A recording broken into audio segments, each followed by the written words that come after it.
is. Here's our breaking news right now. It comes out of New York. Mr. Michael Cohen, President Donald Trump's former lawyer, has pleaded guilty to lying to Congress. Let's listen in to some of what took place right outside of the court.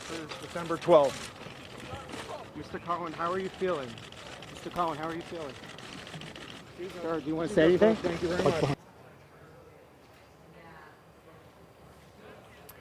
And reporters certainly trying to swarm there, get a comment from Michael Cohen. He was not having any of that, not making any statements regarding what he had just done in court, which was to plead guilty to lying to Congress about a work that he had done on a Trump real estate deal in Russia. So he was in that courtroom there in New York. You saw all of the reporters waiting.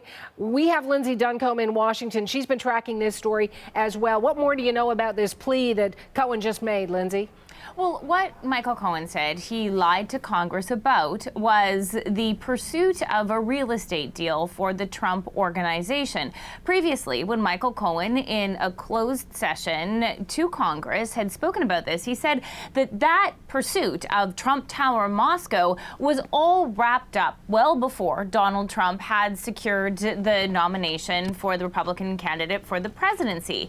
Now, what Michael Cohen has told the judge in this plea is that that wasn't the case. In fact, the pursuit of that Trump real estate project in Moscow actually went on longer than that, several months longer than that. And that's key because it does get to one of the big questions that this whole Mueller investigation is looking into, and that is what sort of ties may there be or could there be between Donald Trump, his campaign, and the Russians as with their involvement in the 2016 election. It's also important because what Michael Cohen told the court today, Suhana, is different from what Donald Trump has said repeatedly about his own business ties to Russia. Trump has said that he doesn't have any business ties to Russia, and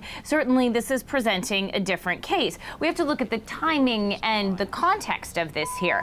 Michael Cohen is facing sentencing on 8 other counts that he pleaded guilty to. Those were not with the special counsel, but rather with prosecutors in New York. They related to tax evasion and to campaign fraud. Those campaign fraud charges relating to Michael Cohen admitting that he paid off women who said they had affairs with Donald Trump. So all of this sort of signals a willingness of the president's former right-hand man to say what he knows in the context of the special counsel investigation. And Lindsay, we do know that the president is on his way to the G20 summit. I know you'll be watching for any reaction from the White House, perhaps any tweets from Donald Trump. But what does this development, what could it mean for Trump?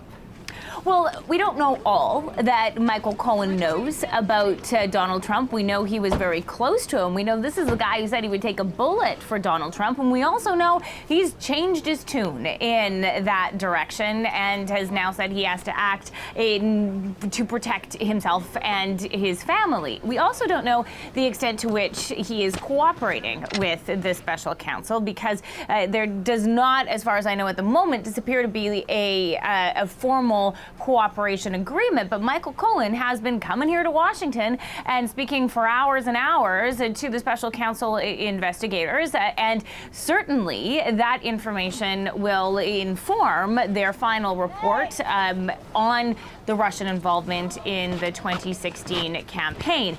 This shows that Michael Cohen is willing to kind of spill what he knows, and that may mean that the investigation is getting closer to the president. Remember, Donald Trump has already submitted his answers to Mueller's questions relating to this investigation, and we don't know if those answers are in line with or have some kind of contradiction to what we're hearing from Michael Cohen and other witnesses. So the timing of having this court appearance and this plea happen after those answers are submitted from Donald Trump is also significantly part of the strategy, we can presume.